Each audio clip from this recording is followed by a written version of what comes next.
Selfishness is defined as a lack of consideration for others and even for one's past and future selves.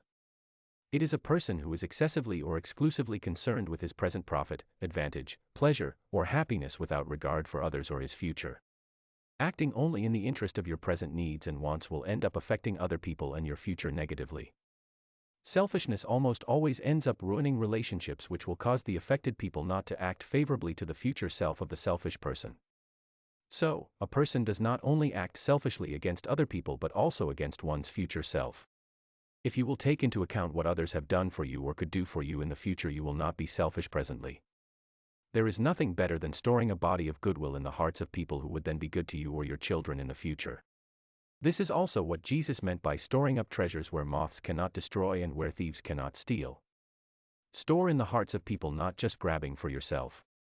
Philippians 2 verses 1-11 says, "Do nothing out of selfish ambition or vain conceit. Rather, in humility value others above yourselves, not looking to your own interests but each of you to the interests of the others." In your relationships with one another, have the same mindset as Christ Jesus. Jesus, being in the nature of God, made himself nothing as a man and even to death on the cross. Therefore, God exalted him to the highest place. Jesus humbled himself to death before the exaltation came. To receive you have to give first. To become a strong tree bearing fruits you have to be a seed that goes in the ground and die first. Doing nothing out of selfishness is having the mindset of Christ Jesus. Thus, in humility value others above ourselves and love others more than ourselves just as Christ did. If we can value and love our spouses more than ourselves, the divorce rate will decrease to a minimum. A lesson on selfishness can be found in the book of Genesis. Genesis 2 verse 25, Adam and his wife were both naked, and they felt no shame. Chapter 3 verses 7, then the eyes of both of them were opened, and they realized they were naked.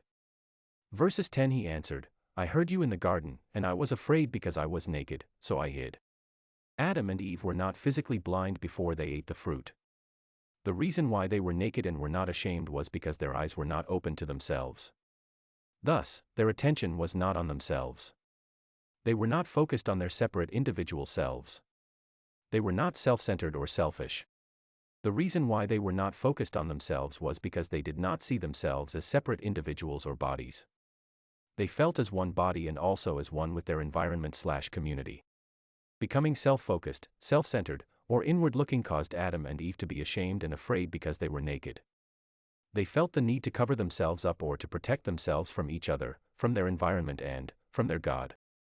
Genesis 2 verse 25 is a typical example of how a married couple must be one and feel as one.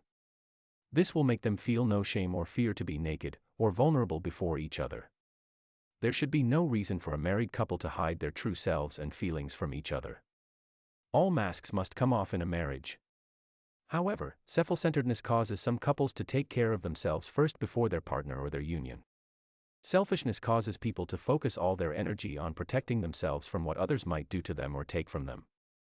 It causes people to also grab for themselves whatever they can with no regard for others. This me-first tendency is the beginning of all evil or conflicts.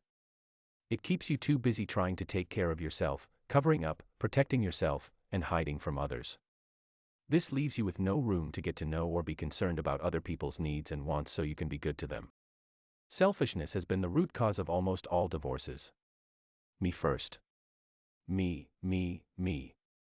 My happiness or pleasure comes first. What do you do for me, or what can you do for me? How do you make me feel or fulfill my sexual fantasies? These all focus on what one can get from a relationship and not what they can give. Selfishness. How can a relationship be successful if both parties are only after their separate individual benefits? The well-being of the union should be paramount and its fruits shall be good for all members. In any relationship, the members should be willing to give and sacrifice some individual interests for the well-being of the union. If everyone keeps on taking more than they are giving, the relationship will naturally die. Any system with no outputs and only inputs or no maintenance cannot be sustainable. This is true for any machine, the ecosystem, marriage, parent-child relationship, and job-employee relationship. All these systems depend on a cycle of give and take. Any self-serving inward-looking system cannot be useful to anyone and cannot be in a healthy sustainable relationship with anyone else. We always become better persons when we serve others or serve something we believe is bigger than ourselves. Put your marriage and your spouse first before yourself and you will be blessed. The more you serve those two, the more you are going to receive in multiples. The seed system. Sowing a seed never comes back as a seed, but more fruits and seeds. Give and it shall be given unto you. Luke 6 verse 38. He that waters gets watered. Proverbs 11 verses 24 to 25. One person gives freely, yet gains even more, another withholds unduly, but comes to poverty. A generous person will prosper, whoever refreshes others will be refreshed. May God shine His face upon your marriage. This is a message from the Seek to Give Ministries. Subscribe to our channel and share. God bless you.